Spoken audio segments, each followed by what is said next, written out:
The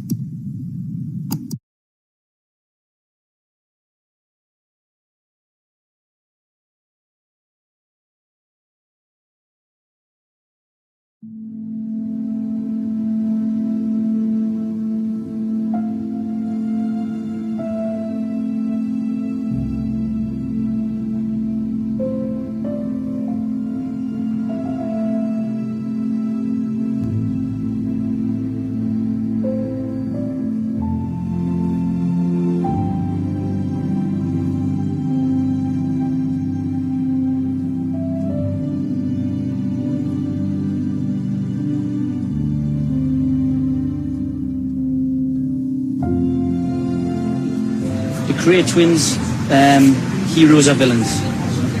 They were villains. They were stupid villains. If they'd have left their own alone, they'd have been multi-millionaires today.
We could have had a fabulous life before all these murders.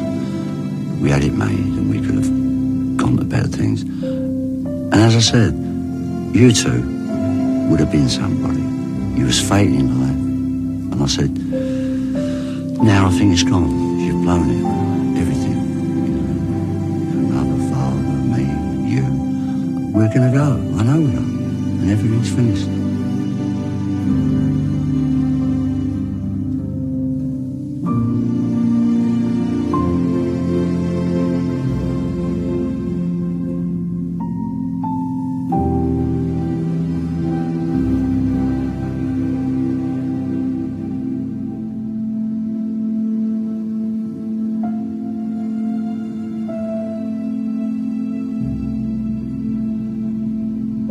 Ronnie Kray, 30 years. Ian Barry, 20 years. Ronnie Bender, 20 years. Reggie Kray, 30 years. Charles Kray, 10 years. Tony Barry, acquitted being under duress. Chris Lambriano, 15 years. Freddie Foreman, 10 years. Tony Lambriano, 15 years. Connie Whitehead, 7 years. Well, the judge was so carried away by the duty he felt he had to put down the whole tribe that he dished out to the lesser members as well. I never thought that Milford would swing with such violence. I wasn't surprised at the sentences in any way. A gang of people that had ruled the East End of London by a regime of terror and fear, had killed people coldly, analytically, motivelessly, in full view of other people, simply because they wanted to exercise their authority as gang leaders.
I learned from the snooker hall where my mates used to go. I used to go there a couple of times. Then I met them up the double R's. I was served by Reggie for a pint because they first took over and they were serving behind the bar.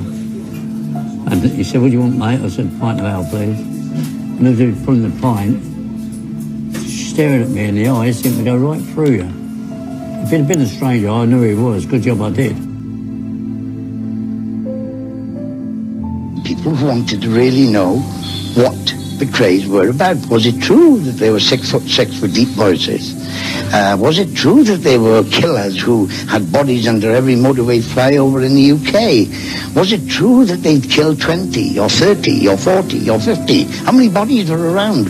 Who knew?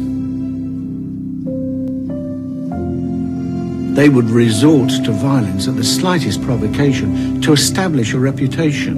And this they did very, very successfully, so that not only foreigners and people that intruded into the East End, but members of their own gang respected them because of that violence. To me, and to any woman I've ever seen them in front of, they were most polite. That was probably the first thing you notice about them, that their respect for women and children, hence how they helped the Repton Boys Boxing Club, which is just down the road here, having been two boxers themselves. I think you could always speak to Reggie a little bit more amicably. Ronnie would never listen to another point of view. His point of view was correct. He was really like a bull in a china shop, really. Terrible, terrible temper. I sensed that with him, and I'd heard little rumours and heard little stories that came back to me about how violent he was. And that's the difference, really. You could talk to one, but you had no chance of talking to the other one, especially if you were a man.